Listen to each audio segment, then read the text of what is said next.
Assalamualaikum warahmatullahi wabarakatuh. Halo semuanya, perkenalkan nama saya Nuraini Oktavianti dengan NIM 432190101116, program studi S1 Akuntansi Fakultas Ekonomi dan Bisnis Universitas Mercu Buana. Pada kesempatan kali ini, saya akan memaparkan mengenai materi masalah kondisi perekonomian yang ada di Indonesia. Video ini diperuntukkan untuk memenuhi tugas besar 2 perekonomian Indonesia kelas A 404 hari Selasa pukul 7.30 dengan dosen pengampu Ibu Eta Chairunesia. Jadi tanpa berlama-lama lagi langsung saja kita masuk ke videonya. Jadi saya akan menjelaskan mengenai masalah kondisi perekonomian yang ada di Indonesia. Yang pertama yang ingin saya bahas adalah mengenai konsep dan tujuan dari kebijakan pemerintah mengenai otonomi daerah sebagai salah satu percepatan pembangunan di Indonesia. Yang pertama mau kita bahas adalah apa itu otonomi daerah.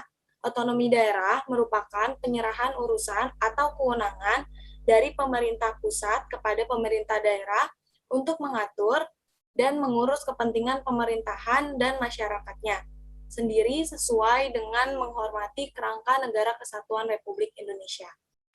Pasal 1 ayat 2 Undang-Undang Nomor 32 Tahun 2004 tentang pemerintahan daerah adalah penyelenggaraan urusan pemerintahan oleh pemerintah daerah dan DPRD menurut asas otonomi dan tugas pembantuan dengan prinsip otonomi seluas-luasnya dalam sistem dan prinsip Negara Kesatuan Republik Indonesia sebagaimana yang dimaksud dalam Undang-Undang Dasar Republik Indonesia tahun 1945. Pelaksanaan otonomi daerah merupakan titik fokus dan penting juga untuk memperbaiki kesejahteraan rakyat.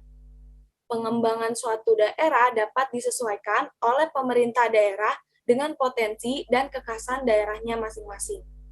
Dan tentu saja, dengan konsekuensi desentralisasi yang berupa otonomi daerah ini merupakan kesempatan yang sangat baik bagi pemerintah daerah untuk membuktikan kemampuannya dalam melaksanakan kewenangan yang menjadi hak daerah. Yang kedua, konsep otonomi daerah. Pada hakikatnya, konsep otonomi daerah yang dilaksanakan di Indonesia sangat berbeda dengan konsep otonomi daerah model federal. Otonomi daerah model negara Indonesia penerapannya senantiasa menghormati dan berada dalam ruang lingkup Negara Kesatuan Republik Indonesia. Sehingga otonomi daerah di Indonesia bukan berarti kebebasan tanpa batas dalam menyelenggarakan pemerintahan daerah dan mengurus masyarakat daerahnya sendiri. Akan tetapi merupakan suatu konsep yang memberikan keleluasaan bagi pemerintah daerah dalam menyelenggarakan pemerintahan dan mengurus masyarakatnya dengan batas-batas senantiasa menghormati keberadaan dari Negara Kesatuan Republik Indonesia. Konsep dasar otonomi daerah yang pertama, ada penyerahan sebanyak mungkin kewenangan pemerintahan dalam hubungan domestik kepada daerah. Penguatan peran DPRD sebagai representasi rakyat lokal dalam pemilihan dan penetapan kepada daerah. Pembangunan tradisi politik yang lebih sesuai dengan kultur berkualitas tinggi dengan tingkat akseptabilitas yang tinggi pula. Peningkatan efektivitas fungsi-fungsi pelayanan eksekutif, peningkatan efisiensi administrasi keuangan daerah, pengaturan pembagian sumber-sumber pendapatan daerah, dan tentunya adalah pemberian keleluasaan kepala daerah dan optimalisasi upaya pemberdayaan masyarakat. Selanjutnya ada tujuan otonomi daerah. Tujuan otonomi daerah antara lain adalah distribusi regional yang merata dan adil, peningkatan terhadap pelayanan masyarakat yang semakin baik, adanya sebuah keadilan secara nasional, adanya pengembangan dalam kehidupan demokratis, menjaga hubungan yang harmonis antara pusat, daerah, dan antar daerah terhadap integritas Republik Indonesia, mendorong pemberdayaan masyarakat, menumbuhkan prakarsa dan kreativitas meningkatkan peran serta masyarakat, dan mengembangkan peran dan fungsi DPRD. Selanjutnya, ada asas otonomi daerah. Berdasarkan Undang-Undang Nomor 23 Tahun 2014 tentang pemerintah daerah, terdapat 3 jenis asas antara lain. Yang pertama ada desentralisasi. Asas desentralisasi ini adalah penyerahan wewenang oleh pemerintah pusat kepada pemerintah daerah untuk mengurus urusan daerahnya sendiri berdasarkan asas otonom. Yang kedua, ada asas dekonsentrasi. Asas dekonsentrasi adalah pelimpahan sebagai urusan pemerintahan yang menjadi kewenangan pemerintah pusat kepada gubernur sebagai wakil pemerintah pusat, kepada instansi vertikal di wilayah tertentu, dan atau kepada gubernur dan bupati atau wali kota sebagai penanggung jawab urusan pemerintahan umum. Dan yang terakhir, ada asas tugas pembantuan. Tugas pembantuan adalah penugasan dari pemerintah pusat kepada daerah otonom untuk melaksanakan sebagian urusan pemerintahan yang menjadi kewenangan pemerintah pusat atau dari pemerintah daerah provinsi kepada daerah kabupaten atau kota untuk melaksanakan sebagian urusan pemerintahan yang menjadi kewenangan daerah provinsi. Ada juga yaitu hak daerah.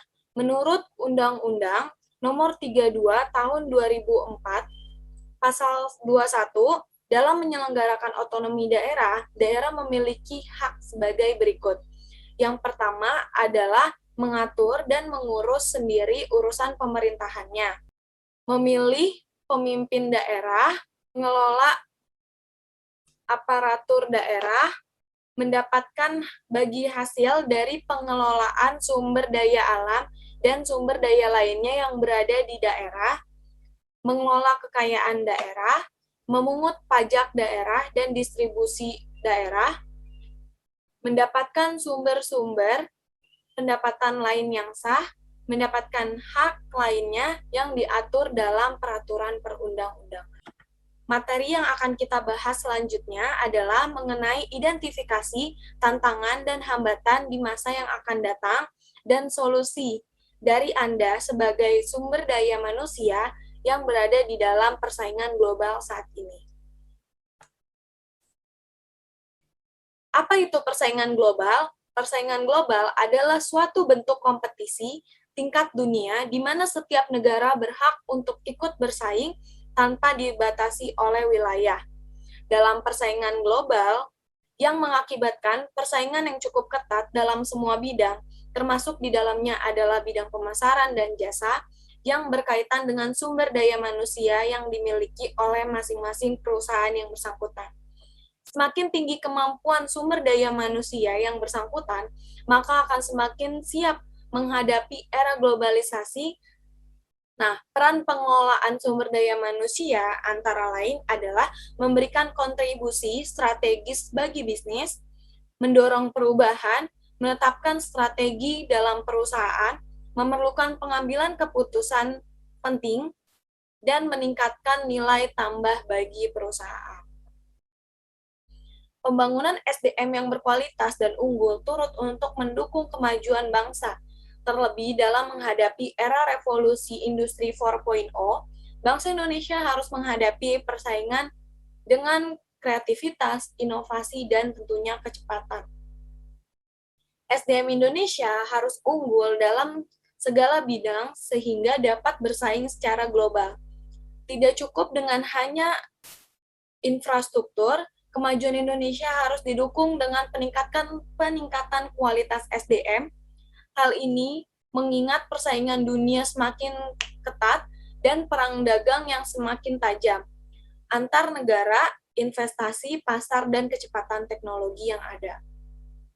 Oleh karena itu, Indonesia harus siap terhadap keterbukaan dan persaingan dunia, kesempatan emas untuk mencetak SDM di Indonesia yang unggul dan benar-benar dimanfaatkan termasuk dengan dukungan kualitas ilmu pengetahuan dan teknologi.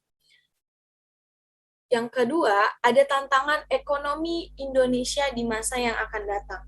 Menghadapi perekonomian di masa depan, Indonesia diyakini bakal menghadapi sejumlah tantangan yang harus diatasi. Terlebih lagi, Indonesia semakin dekat dengan era globalisasi ekonomi yang tidak lagi bisa kita hindari. Tantangan yang pertama adalah perekonomian di masa ke depan akan semakin terintegrasi ditandai adanya dengan masyarakat ekonomi ASEAN. Ekonomi masa depan akan ditandai fenomena teknologi dan ilmu pengetahuan yang semakin menunjukkan intervensinya terhadap perekonomian. Semakin tinggi tuntutan keadilan, serta tuntutan penurunan kemiskinan secara global, serta tuntutan untuk peningkatan kualitas kehidupan umat manusia. Dan yang keempat, semakin tingginya tuntutan akan pembangunan ekonomi berkelanjutan bagi Indonesia. Yang kelima, bergesernya kutub pembangunan dari barat ke arah timur, terutama kawasan Asia Pasifik. Yang keenam, negara-negara barat akan mulai mengalami penuaan di mana lebih dari separuh penduduk di belahan dunia barat dalam kondisi tua tahun 2025. Yang ketujuh, dunia tengah merumuskan tataran ekonomi global untuk mendorong pertumbuhan ekonomi yang tinggi, keseimbangan, dan berkelanjutan. Dan yang terakhir adalah sekitar 23% penduduk di dunia merupakan umat manusia yang tersebar di berbagai macam negara, yang dimana dapat memberikan kontribusinya kepada perekonomian di dunia melalui konsep ekonomi syariah. Tantangan yang selanjutnya akan dihadapi oleh Indonesia adalah tantangan perkembangan teknologi informasi dan komunikasi di masa depan. Seperti yang sudah kita ketahui bersama, bahwasanya perkembangan teknologi dan komunikasi akan terus berevolusi. Perkembangan teknologi tersebut sejalan dengan sifat manusia yang tidak akan pernah berhenti untuk bereksplorasi. Hal ini adalah yang akan membuat banyak perubahan dalam hidup bermasyarakat, mulai dari budaya, kebiasaan, hingga teknologinya. Bicara soal teknologi, masa depan tentu saja tidak akan lepas dari sektor digitalisasi dan inovasi. Tentu akan ada kemajuan informasi dan dunia keilmuan yang mendorong manusia untuk terus berkembang ke arah yang semakin baik di masa yang akan datang.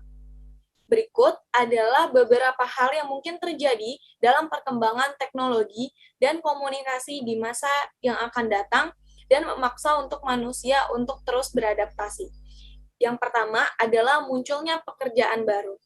Saat ini, kita sudah memasuki revolusi industri 4.0 yang ditandai dengan kemajuan teknologi dan era digitalisasi. Digitalisasi ini tentu saja sangat mungkin sebagai terjadinya di berbagai sektor, sehingga memungkinkan pekerjaan manusia dapat tergantikan. Kecanggihan-kecanggihan teknologi buatan manusia kemungkinan akan menutup pekerjaan manusia dan memunculkan pekerjaan baru. Misalnya, jika dulu kita membutuhkan banyak petugas untuk menjaga loket pembayaran pajak, sekarang bisa digantikan dengan secara online atau daring. Hal yang kedua yang harus dapat kita adaptasikan yaitu belajar keterampilan baru.